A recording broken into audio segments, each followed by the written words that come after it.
right, this story is always fun around St. Patrick's Day. This is called Jamie O'Rourke and the Big Potato by Tommy DePaula, and it's based on an Irish folk tale. So here we go. Let's get started. Here's our title page. Jamie O'Rourke, his wife Eileen would say, "We'll have nothing to eat this winter if you don't go out and dig up the pratties." The pratties is another name for potatoes. "Oh, the saints preserve us," Jamie would whine. "Me back's as sore as can be. Sure as I'm telling you, wife, you'll have to dig 'em up yourself. I'll break in two if I so much as get out of bed." So Eileen, who had done all of the planting and watering and weeding anyhow, would go out to the tiny garden and dig up the smallest potatoes in Ireland, all because Jamie was too lazy to dig a larger garden and had no money to buy good potato seed. Those are pretty tiny potatoes. Then poor Eileen wrenched her back and was laid up in bed. St. Bridget and Virgin Mary herself must have smiled on Eileen O'Rourke, the village women said. Why, it's the first rest she's had since she married Jamie O'Rourke. With Eileen in bed, Jamie began to worry. No Eileen to dig up meant no pratties, or potatoes, all winter, and no pratties meant no food.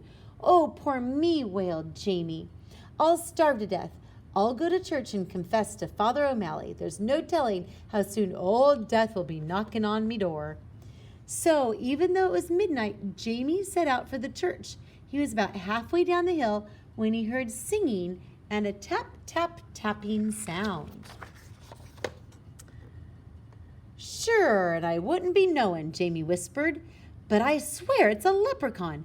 And sure enough, sitting in a circle of ferns in the moonlight was a leprechaun, singing and hammering tiny nails into the heels of fairy boots he was making. Jamie knew just what to do. He crept up and grabbed the little man by his coattails and held him firm. Let me go," the leprechaun shouted. "Not on your life," Jamie said. "Not until you show me where you keep your pot of gold." Now, everyone in Ireland knows that leprechauns make boots and dancing shoes for fairies who pay them with gold. And everyone knows that if you catch a leprechaun, he'll pay for his freedom with a pot of gold.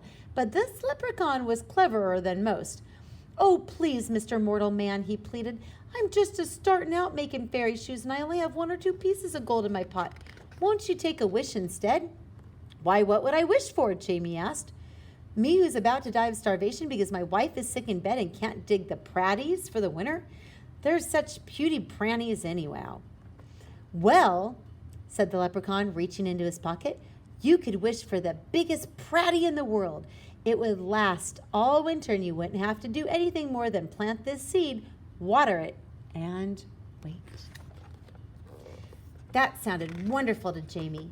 "Done," he shouted, and as the leprechaun dropped the seed into Jamie's hat, Jamie let go of his coattails and off the leprechaun scampered.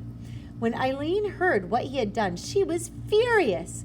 "Jamie O'Rourke, you're not only the laziest man in Ireland, but a fool as well, giving up a pot of gold for a pratty seed."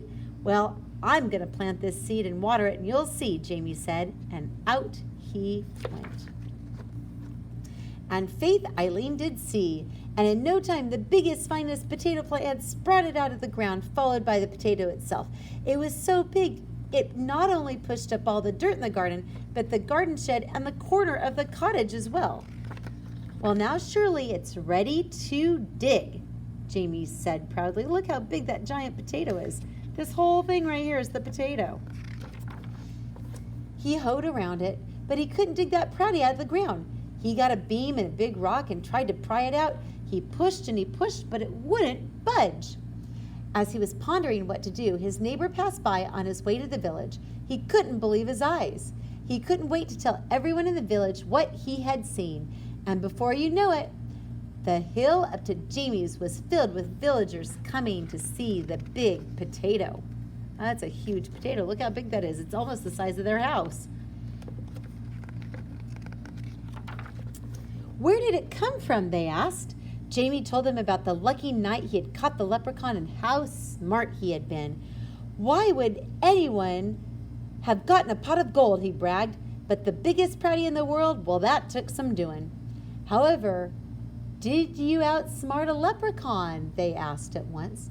Jamie hesitated and scratched his head. Well, help dig up your pratty, Jamie, if you tell us how you did it. They grabbed shovels and hoes and started to dig, so everybody came to help dig up the potato. They dug and they dug and they pushed and they shoved until the potato flew out of its hole, and it rolled down the hill faster and faster until it reached the bottom, where it bounced up high and came to a stop and wedged between the stone walls on either side of the road. So now it's completely stuck and it's blocking the road.